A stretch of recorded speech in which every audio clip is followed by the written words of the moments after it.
Hi friends, இப்போ நம்ம பாக்கியலட்சுமி பார்க்க போகிறோம். பாக்கியலட்சுமியில் வந்துட்டு நம்ம ஜெலியனையும் நம்ம ஜெனியையும் எப்படியாவது தனியாக மீட் பண்ணால் கண்டிப்பாக சரியாகும்னு சொல்லிட்டு நம்ம ஜெனியோட அம்மாவும் நம்ம பாக்கியலட்சுமி அம்மாவும் ஒரு முடிவு பண்ணியிருக்காங்க.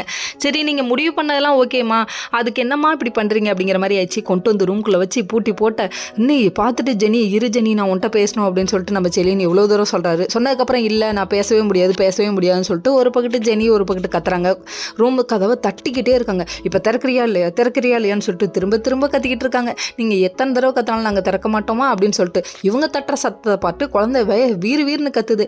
ஏங்க, அந்த குழந்தையோட ஃபியூச்சருக்காகவாவது 2 பேரும் சேர்ந்து வாழுங்க. யாருங்க தப்பு செய்யாமல் இருக்கா அந்த காலத்தில்? மன்னிச்சு ஏற்றுக்கோங்க.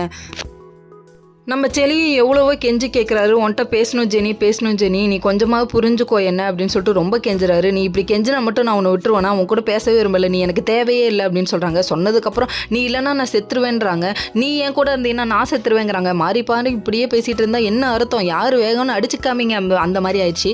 கடைசியில் 2 பேரும் போட்டு ஒரு வழியாக சண்டை போடுறாங்க. உன்னை எனக்கு 8th ஸ்டாண்டர்ட்லேருந்து தெரியும் இல்லை செலியா, ஏன் செலியா இப்படி பண்ண, நீ ஏன் தப்பு பண்ணேன்னு கேட்குறாங்க. நான் தப்பே பண்ணல, அந்த நேரத்தில் நானாவே இல்லை, கொஞ்சம் புரிஞ்சுக்கோ ஜெனின்னு சொல்லிட்டு ரொம்ப கெஞ்சுறாங்க. இந்த தப்பை நான் பண்ணியிருந்தா நீ என்ன ஜெலியா பண்ணியிருப்ப, நீ என்னை ஏற்றுக்குவியா அப்படின்னு சொல்கிறாங்க. என்ன கேள்வி வேணா கேளு, செருப்பால் அடிக்காத குறையா அடிச்சுக்கு வேணாம், ஆனால் என்னை விட்டு போகாதுன்னு காலில் விழுந்து கெஞ்சுறாரு. நீ எத்தனை தடவை கெஞ்சினாலும் நான் உன் கூட சேர்ந்து வாழ மாட்டேன்றாங்க. அதுக்கப்புறம் மொத்த கோவத்தையும் பலார்னு அடிச்சே தீர்த்துட்டாங்க. வேற லெவலில் அடி வாங்கினதுக்கப்புறமா ஒரு வழியாக கதவு திறக்கிறாங்க. கதவு திறந்தா ரொமான்ஸ் பண்ணிருக்காங்க. ஓகே ஃப்ரெண்ட்ஸ், நெக்ஸ்ட் வீடியோவில் பார்ப்போம்.